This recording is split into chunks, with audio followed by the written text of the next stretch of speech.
Hi, can you say hi? All right, that's good enough. That's not bad. Yeah, that's a tank. Hello, everyone. Nordic Beast here. Today I bring you Sprocket. So I guess this game came out about 3 days ago, and 2 evenings ago I caught a video on it, and I was like, wow, this fucking looks sweet. And I watched a couple more videos on it. I'm like, all right, I need to get it. And it is very early access. It was released as early access, and it's got tons of issues, as most early access games do. So even though I'm going to glare about this game and say this is amazing and I love it, it does have a lot of issues, especially with Unity Engine and with being early access. A lot of features aren't working yet, and I don't think it's worth the $20 that they're asking for. But I believe it has the potential to be worth that and more. So let's go ahead and jump into the game. We're going to do Sandbox here.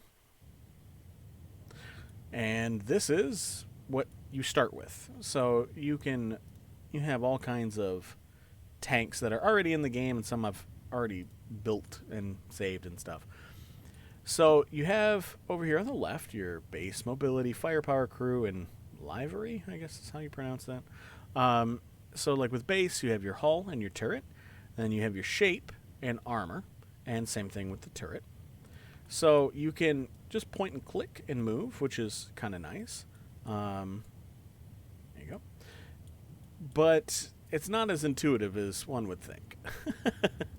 That seems nice, but it's not. I don't know. There's no tutorial, and there's a lot of things you can do that you can only find out by click and find the fuck out. That's pretty much it.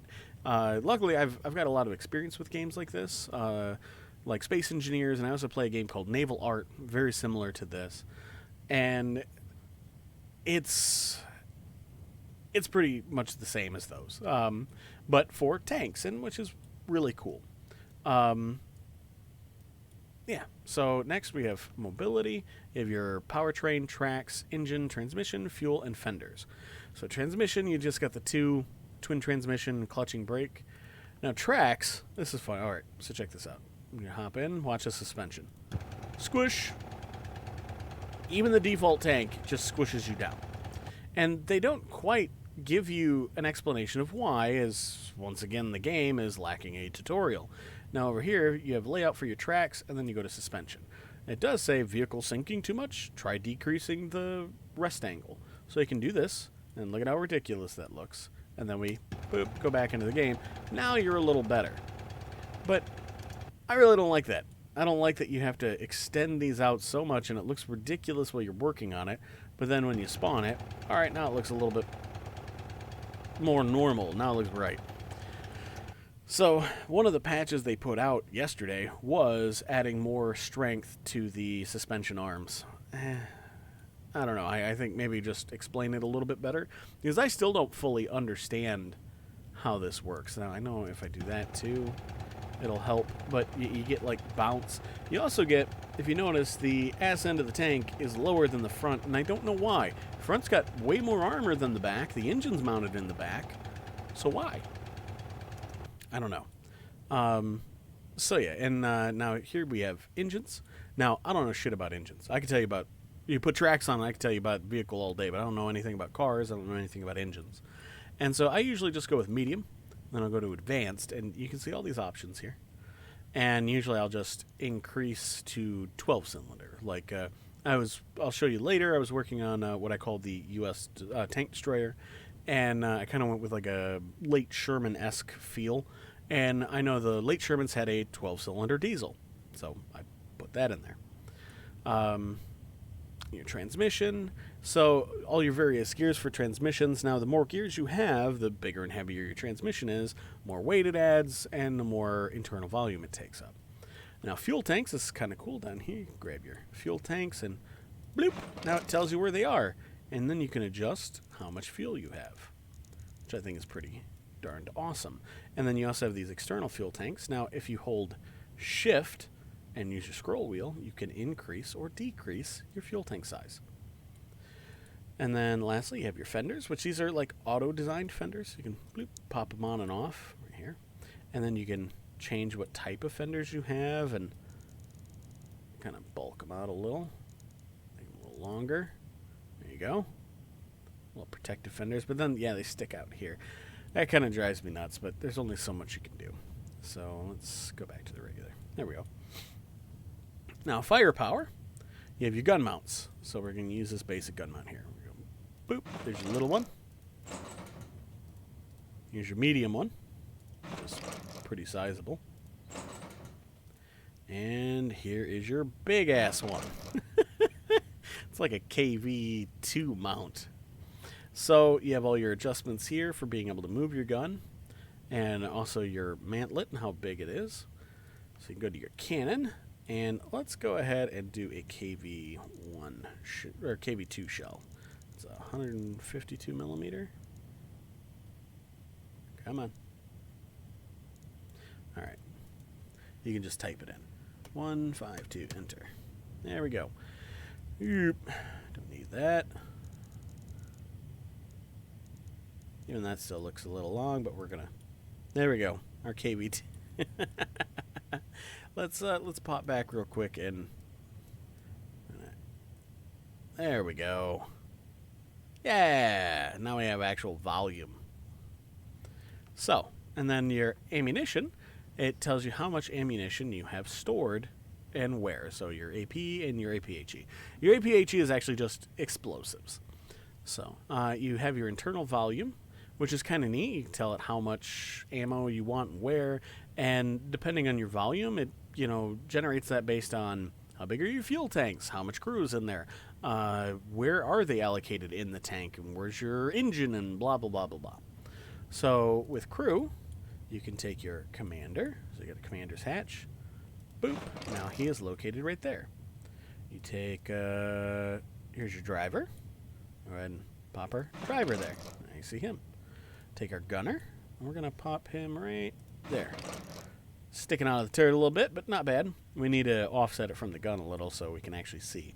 Because I can mount it behind there, but then, of course, it's going to be clipped in with the model.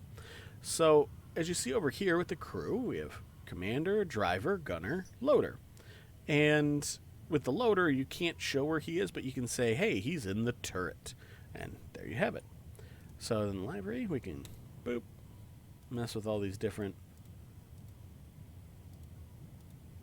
Ooh, I like that one.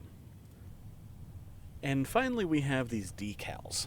So they don't work correctly. It says, place source, and then you click on one of these. So it doesn't matter what. What is that? You even see the goodness. But let's say Russian. Nope, it's just going to be that. And you can just click on them, and that doesn't work. So you have to place source. Does it still? Yep. Place source. Click. Nothing. I don't know why it's doing this. It's just one of those things that needs to be fixed, I guess. So now that we have that done, actually really quick, I'm curious. What is the pen? 26 millimeter of pen. Nice. All right. So here we have it. Our would-be KV2. Hey, actually, this thing's totally mobile. It's actually staying up on its suspension, even with all this weight. 25-second reload on that massive gun. So as you see, I actually really like the scope view, just in general, not necessarily on this tank, but it's not bad. So, and then you got to use your scroll wheel. I'm holding shift, but you can adjust that. Wow. Yeah, that's really got an arc to it. Oh, you're so chunky. Chunky boy. So if you hold your middle mouse button, you can look around without moving your barrel. There we go.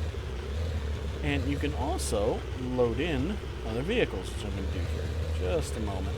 There we go. Now that we're loaded, let's press Z. Let's load up this guy here. Boop.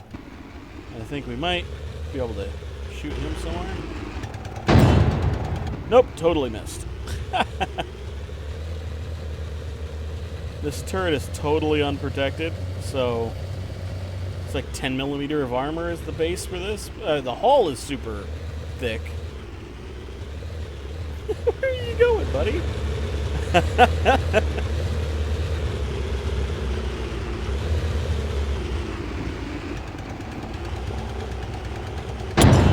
There we go. Yay! So yeah, you get an idea of how this works. So, which by the way, spacebar leads you in and out. And as you saw there, that was a glitch where there's the tracks didn't load in for whatever fucking reason. Actually, if I put that on there, I get a little bit more penetration. So muzzle brakes slow your rounds, but give you better recoil compensation. So now to show you guys, actually I'm going to save this thing.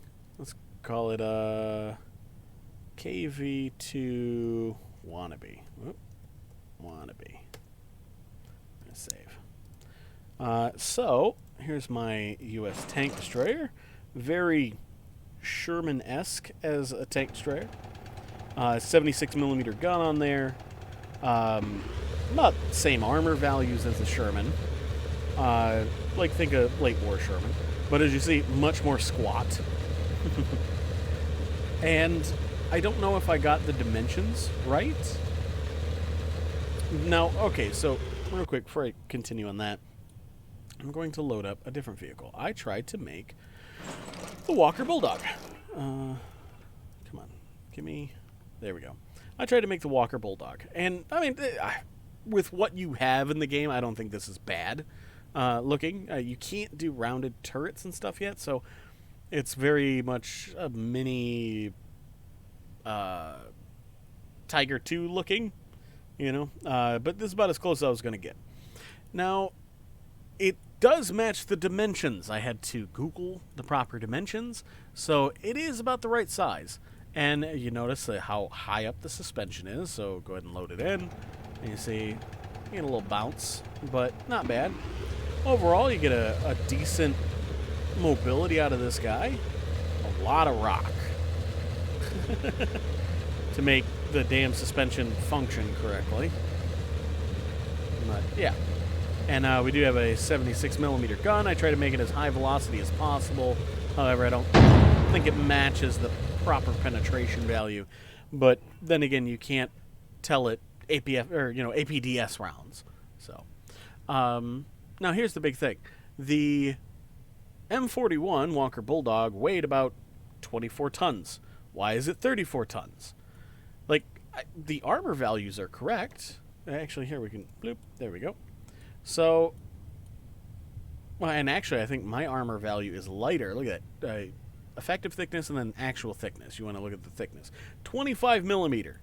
Okay? Just about everything. 25 millimeter. 26 back here. Wow, okay. Was it purposely done? But okay, so everything's 25 millimeter. Why is it 34 tons? Yeah, so that drives me nuts. And... let's see. And I also designed this thing. This was like the first thing I designed. After hours of working on it, this is what it ended up being. And you notice the lower plate is kind of ridiculous. So, this was meant to be like a high survivability light tank. It's got a 57 millimeter gun, something in between a 6-pounder and the Russian 57 mil. And surprisingly, it works pretty well. I use it against Panthers. So, yep, this is Sprocket in a whole. I like it. It has a lot of problems, but it has a lot of potential.